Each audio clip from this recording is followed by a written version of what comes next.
Bonjour et bienvenue. Si tu veux découvrir plus de vidéos, pense à t'abonner et à activer la cloche. La prière n'est pas une parole, c'est un état intérieur. Mon ami. Partout dans le monde, des millions de personnes prient, méditent, parlent à la vie, à l'univers, à Dieu ou simplement à leur conscience.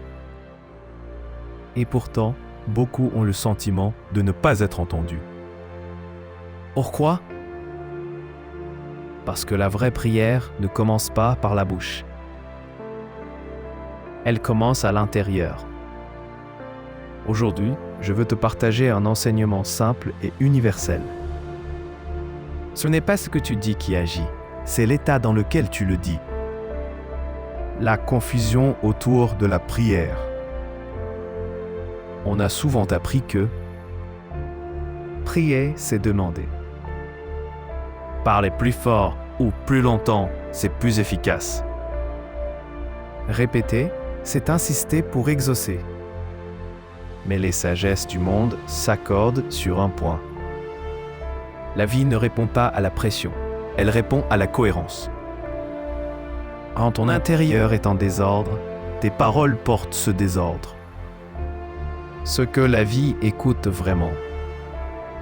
La vie, l'univers ou la conscience. Peu importe le nom que tu lui donnes. N'écoute pas seulement les mots.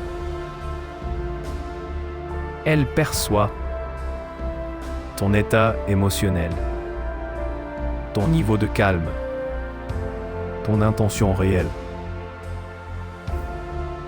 ton alignement entre pensée, parole et action. Tu peux dire « je veux la paix » tout en nourrissant la colère. Ce n'est pas la phrase qui est entendue. C'est la contradiction.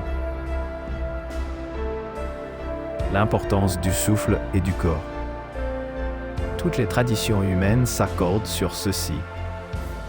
Le souffle est la porte de l'intérieur. Avant de parler la vie, ralentisse ta respiration. Pose ton attention dans le corps. Parle depuis un espace calme. Quand le souffle se calme, la parole devient plus juste.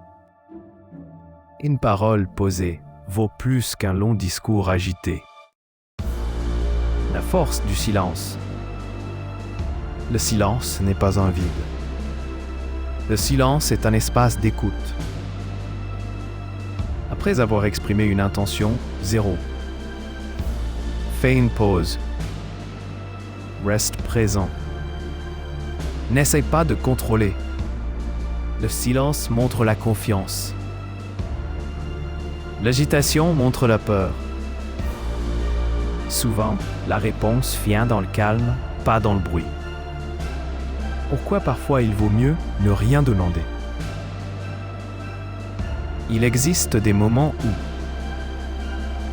demander vient du manque. Attendre vient de la confiance. Cet air permet l'ajustement. Quand tu es aligné, les bonnes rencontres arrivent. Les idées apparaissent. Les opportunités se présentent. Pas parce que tu es forcé, mais parce que tu étais prêt. Comment reconnaître qu'un message a été entendu? Ne cherche pas toujours un signe extérieur. Le premier signe est intérieur. Un apaisement. Une clarté nouvelle. Une sensation de justesse. Un lâcher-prise naturel. Quand tu ressens cela, le processus est déjà en marche. Retiens ceci, mon ami. Ne parle pas pour convaincre la vie. Aligne-toi et elle te reconnaîtra. Respire, ressens, puis parle. Quand l'intérieur est juste, l'extérieur s'organise. Moins de bruit, plus de présence. Et la vie répond. Merci d'avoir regardé cette vidéo. Si elle t'a plu, mets un like, abonne-toi et partage-la à quelqu'un qui en aurait besoin.